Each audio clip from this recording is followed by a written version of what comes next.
दोस्तों नमस्कार, मेरा नाम है अखिलेश और आप देख रहे हैं लल्लूराम.com।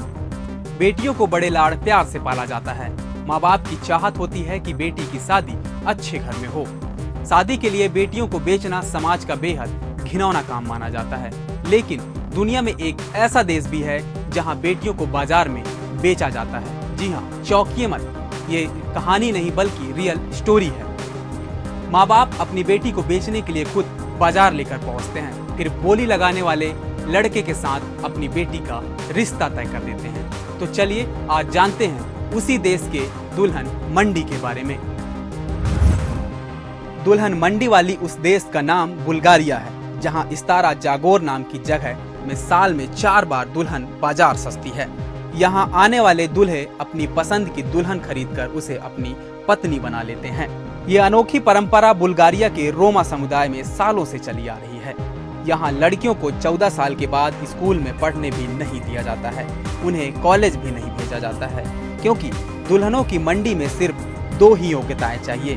पहली, लड़की को घर का काम आता हो और दूसरा, वो कुंवारी हो। यही वजह है कि दुल्हन की मंडी में आने वाली ज्यादातर लड़कियां नाबालिग होती हैं। रोमा समुदाय के लोगों की संख्या बुल्गारिया में काफी कम है। इनकी गरीबी और दकियानूसी सोच इन्हें आगे नहीं बढ़ने दे रही।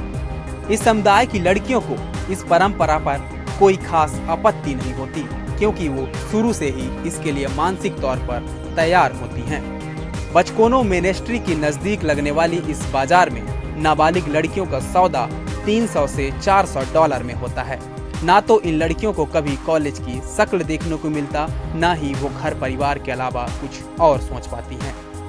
दुल्हनों की बाजार में पहुंचने के लिए वो कई दिनों पहले से ही तैयारियां शुरू कर देती हैं। उनका खूबसूरत दिखना बेहद जरूरी होता है। यहाँ मौजूद लड़के अपनी पसंद के मुताबिक लड़की चुनते हैं और उनके बीच बातचीत होती है। खास बात यह है कि इस शादी के लिए लड़के वालों को दहेज देना पड़ता है।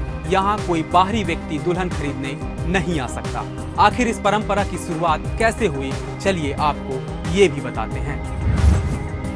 बाजार में कोई भी लड़की पसंद आने के बाद लड़का उसे अपनी पत्नी मान लेता है और माता पिता को इस शादी के लिए राजी होना पड़ता है।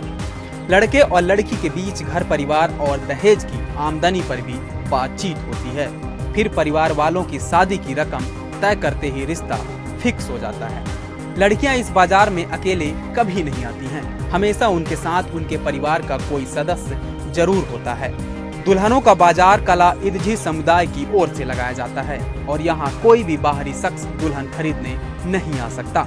लड़कियों को बेचने की परंपरा इन समुदायों की गरीबी और अभाव से जन्मी है, जिसे कोई खत्म नहीं कर पाया है।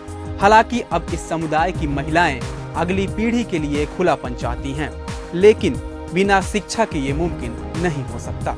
महिलाओं को यहाँ हायर सेकेंडरी की शिक्षा मुश्किल से मिल पाती है। तो ये थी बुल्गारिया के दुल्हन मंडी की कहानी। आपको हमारे ये वीडियो कैसा लगा कमेंट कर जरूर बताएं। और हाँ, यदि आप ये वीडियो फेसबुक पर देख रहे हैं तो हमारे फेसबुक पेज को लाइक करें, शेयर करें। यूट्यूब पर देख रहे हैं तो हमारे यूट्यूब चैनल को सब्सक्राइब करें। धन्यवाद।